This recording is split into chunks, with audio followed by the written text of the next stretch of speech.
बिस्मिल्लाहिर्रहमानिर्रहीम। अस्सलाम वालेकुम। अब तक की ताज़ा खबर आपके लिए। तहरीक लब्बैक पाकिस्तान का काफिला बिल्कुल रवां दवां है अपनी मंजिल की तरफ, और वो इस्लामाबाद के बिल्कुल करीब आ चुके हैं और वो वहां पर दाखिल होकर रहेंगे। उनका जो नज़रिया है और जो मकसद है वो यही है कि गजा और फ़लस्तीन के मजलूमों के लिए हक बुलंद करना, हक की आवाज़ के साथ आगे बढ़ना और दुनिया को बताना कि उनके साथ क्या जुल्म हुआ है और क्या ये कसूर है इन लोगों का उनके लिए आवाज़ बुलंद करना। और इस अर्दली हुकूमत ने उन पर इतना जुल्म किया है, उनकी इतनी शहादतें हो गई हैं। अफसोस है, बहैसियत पाकिस्तानी हमें दुख होता है कि क्यों ऐसा होता है कि जब भी कोई पाकिस्तानी आवाज़ बुलंद करता है हक सच की, तो उस पर जुल्म कर दिया जाता है। अभी भी यही किया जा रहा है और इस नाम नहाद अर्दली हुकूमत के कहने पर ही ये जुल्म किया गया है और इनके इतने कारकुनान को शहीद किया गया है। उनकी मैयतों को बिल्कुल इन्होंने छुपा दिया है और लोगों को अगवा कर लिया है। यहां तक भी सुनने में आया है, अभी जो है मुख्तलिफ ज़राए से पता चला है कि मुख्तलिफ लोगों ने तहरीक लब्बैक के जितने भी हैं अमीर और उनके जितने भी नुमाइंदे हैं उनसे बात की है, उनसे पूछा है कि इस मसले का क्या हल है।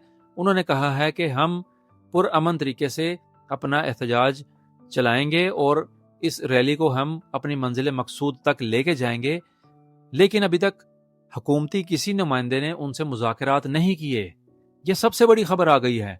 यहाँ तक सुनने में आया था कि अभी कुछ घंटों के अंदर हुकूमती मुज़ाकरात की टीम इनके पास आ जाएगी, लेकिन कोई भी नहीं आया, किसी ने सीरियस नहीं लिया और जुल्म किया जा रहा है।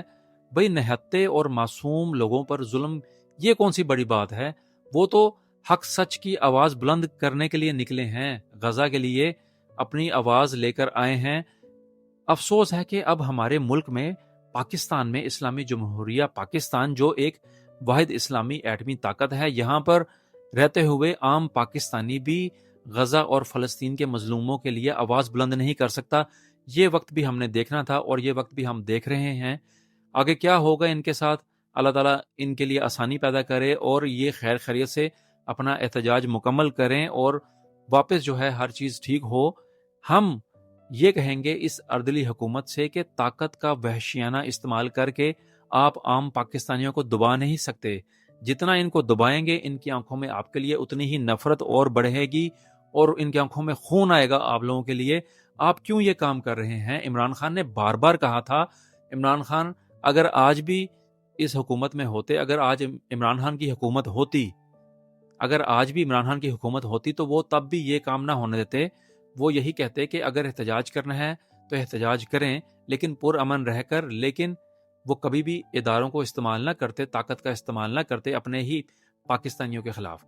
तो ये एक बहुत बड़ी साजिश हो रही है। हम ये कहेंगे कि ये निहत्ते और पुरअमन लोग, तहरीक लब्बैक वाले, ये एक ख़ास मकसद के लिए निकले हैं। इनका काम ये नहीं है कि इंतशार फैलाना, लोगों की चीज़ों को तोड़ना।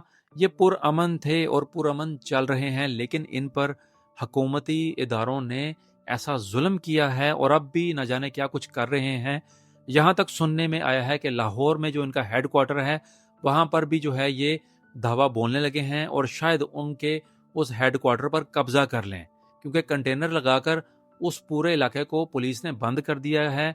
अल्लाह करे कि ऐसा कुछ भी ना हो, क्योंकि जहाँ तक सुना गया है मुख्तलिफ ज़राए के साथ के कुछ अनहोना होने वाला है। हम तो यही दुआ करेंगे अल्लाह से कि अब मज़ीद कुछ भी ना हो। बहुत जुल्म कर लिया, जुल्म की इंतहा कर दी है इस अर्दली हुकूमत ने आम पाकिस्तानियों पर, और ये बेचारे गजा की आवाज़ बनकर निकले हैं, उनके हक के लिए निकले हैं कि दुनिया सुने कि हम भी उनसे कितनी मोहब्बत करते हैं, गजा के मजलूमों से, कि उनको उनका हक मिल जाए और जालिम जो हैं वो कुछ होश के नाहुल लें। लेकिन क्या करें कि पाकिस्तान में अब उनकी आवाज़ बनना ही जुर्म बन गया है। जो कोई भी उनके लिए बोलता है उसको उठा लेते हैं, उसको गायब कर देते हैं। ये कहाँ से बिल पास हो गया पाकिस्तान में? ये तो इस्लामी जमहूरिया पाकिस्तान है, एटमी ताकत है, इस्लामी वाहिद एटमी ताकत है, लेकिन यहाँ पर भी ये काम शुरू कर दिया है। कहाँ से ये एजेंट शामिल हो गए हैं हुकूमती ऐवानों में, जो उन आकाओं को खुश करते हैं जो पाकिस्तान के दुश्मन हैं और मुसलमानों के पाकिस्तान के दुश्मन हैं, उन्हीं के साथ ये हैं। अल्लाह खैर करे, ऐसा ना कुछ भी हो। हम तो यही दुआ करेंगे कुछ इनको शर्म आ जाए कि अपने पाकिस्तानियों के साथ ये जुल्म कर रहे हो। مزید آپ کو خبریں دیں گے. جیسے ہی کوئی مزید خبر آتی ہے تو آپ کو لازمی ہم بتائیں گے کہ کیا ہے اور کیا صورتحال ہے. اللہ کرے کہ یہ تحریک لبیک کا جو قافلہ رواں دواں ہے خیریت سے پہنچے اپنی منزل تک، اور وہاں پر جا کر یہ اپنا احتجاج مکمل کریں، اور جو انہوں نے الاقصی ریلی کو نکالا ہے اس کو اچھے طریقے سے مکمل کریں. وہاں پر دنیا کو بتائیں کہ پرامن رہ کر بھی ہم غزہ کی آواز بن سکتے ہیں. یہ پرامن لوگ ہیں. ہم بار بار چیخ چیخ کر کہہ رہے ہیں کہ تحریک لبیک کے جتنے بھی ہیں لوگ یہ پرامن لوگ ہیں. جب آپ پرامن لوگوں پر ظلم کریں گے، ان کو تنگ کریں گے، تو پھر ان کی آنکھوں میں خون اتر آئے گا، پھر وہ آپ کی ایسی کی تیسی کر دیں گے. تو یہ کچھ ہوش کے ناخن لیں، کیونکہ طاقت کسی مسئلے کا حل نہیں ہوتا. یہ ہمارا پیغام ہے. اللہ کرے کہ ہر طرف خیریت رہے. انشاءاللہ مزید خبریں شامل کرتے ہیں. آپ سب کا شکریہ. اپنا اور سب کا خیال رکھیے گا. اللہ تعالیٰ ہر طرف کرم رکھے. السلام علیکم.